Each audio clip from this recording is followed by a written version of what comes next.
Existem histórias que não precisam de grandes vilões, batalhas épicas ou finais grandiosos. Às vezes, tudo que elas fazem é nos lembrar de quem nós somos. Florence é uma dessas histórias. Florence tem 25 anos e vive uma vida que não é ruim, apenas vazia. O jogo começa mostrando sua rotina de forma quase sufocante.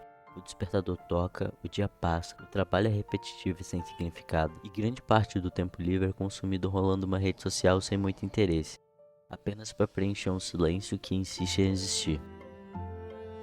A relação com os pais é distante, especialmente com a mãe, marcada mais por cobrança do que por afeto. No fim do dia, o pequeno momento de prazer é pedir comida, gastar algum dinheiro, sentir um conforto passageiro e então tudo recomeça. É difícil imaginar uma rotina mais comum do que essa.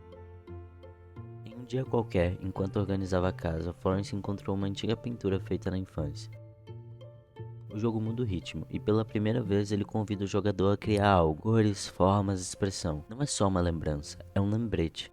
Florence se recorda de quando gostava de pintar, de como aquilo fazia parte de quem ela era, mas essa memória vem acompanhada de outra, um momento em que foi desencorajada. A voz da mãe, a cobrança, a exigência de algo mais útil, matemática, estudo, futuro. E foi esse caminho que ela seguiu. Essa cena carrega um peso silencioso, porque é extremamente real, e isso quase sempre vem de alguém que acredita estar ajudando. Mais tarde, já de volta à rotina, Florence está no celular, rolando o feed como de costume, quando algo interrompe esse modo automático. A melodia é delicada, envolvente, quase flutuante. O jogo faz você seguir esse som pelas ruas, como se fosse puxado por algo que não entende, mas sente. É um daqueles momentos raros em que o mundo parece desacelerar.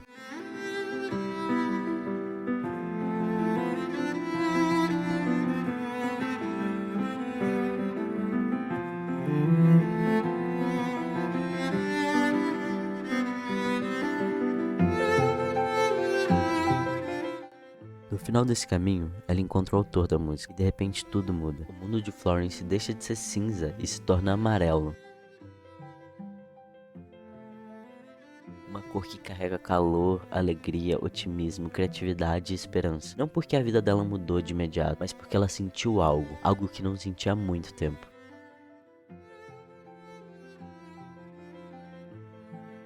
Algum tempo depois, Florence encontra esse mesmo rapaz novamente, de forma completamente banal. Ela tá pedalando, distraída, e ao vê-lo na rua acaba sofrendo um pequeno acidente.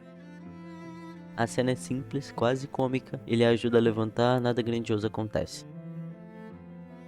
Mas, emocionalmente, tudo acontece. Esses primeiros momentos entre os dois são especialmente bonitos, porque o jogo reforça visualmente aquilo que ela tá sentindo. Enquanto o mundo dela ainda é majoritariamente cinza, a presença dele traz vida, cor, movimento, amarelo. Não é porque ele a salva, mas porque ele a desperta. Eles começam a sair juntos e os primeiros encontros são marcados por conversas cautelosas. O jogo traduz isso de forma brilhante. Os diálogos aparecem como quebra-cabeças grandes, cheios de peças, difíceis de encaixar. Falar exige cuidado, ouvir exige atenção. Com o tempo, as peças diminuem, a conversa flui, o silêncio deixa de ser desconfortável e a conexão se forma. E aos poucos, o mundo deixa de ser apenas amarelo e se torna então vermelho, a cor da paixão, da intensidade, do desejo. E é nesse ponto em que eles se apaixonam.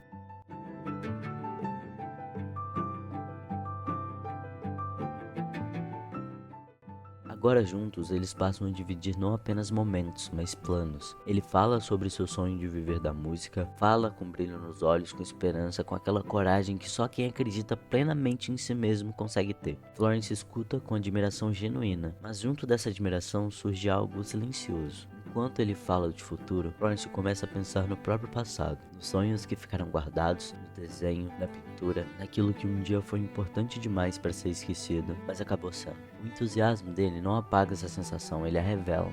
Inspirada por quem está do seu lado, Florence começa a olhar para si mesma de novo. Ela passa a apoiar o sonho dele, vai aos ensaios, ajuda como pode e reorganiza a vida em torno daquele objetivo. Isso não parece um sacrifício, parece apenas amor.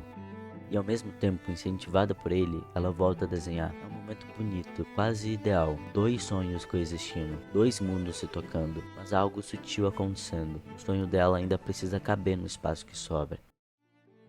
O quarto ato não começa com conflito, ele começa com conforto. Florence e ele agora dividem a vida. Os dias seguem um ritmo previsível, quase seguro. Existe carinho, existe presença, existe aquela sensação de chegamos lá. O jogo desacelera, repete ações e tudo parece estável, mas estabilidade não é sinônimo de plenitude. Aos poucos ela passa a reorganizar sua vida em função do relacionamento, não por obrigação, mas por hábito. Ajusta horários, muda planos, adia vontades. O desenho ainda existe, mas não surge com a mesma frequência nem com o mesmo entusiasmo. E isso é sutil demais para soar como um problema, por isso não é tão perigoso. O jogo não apresenta esse momento como um erro, ele mostra como algo natural. E é assim que muitos amores funcionam. Quando tudo tá bem, não sentimos necessidade de olhar para nós mesmos. Ela então começa a viver a vida através do relacionamento. O centro da vida deixa de ser interno. Ela não percebe que seus sonhos voltaram a ser engavetados, só que agora não por repressão externa, mas por uma escolha silenciosa. E talvez esse seja o detalhe mais cruel desse ato. Ninguém tirou nada dela, ela apenas cedeu.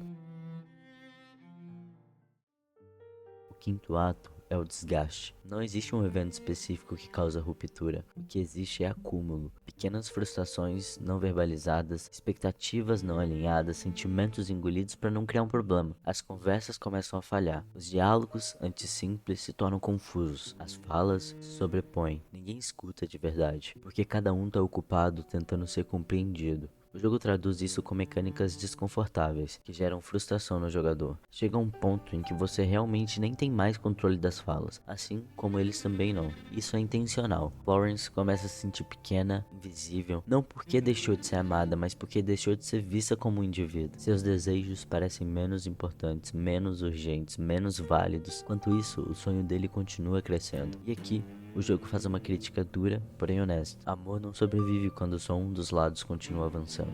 A rotina, que antes era conforto, se torna em prisão. O vermelho da paixão perde intensidade. O amarelo da inspiração já não aquece. O que sobra é ruído. Brigas que não se resolvem, silêncios que machucam e a sensação constante de que algo tá errado, mesmo sem saber exatamente o que. Florence não quer ir embora, mas também não consegue mais ficar.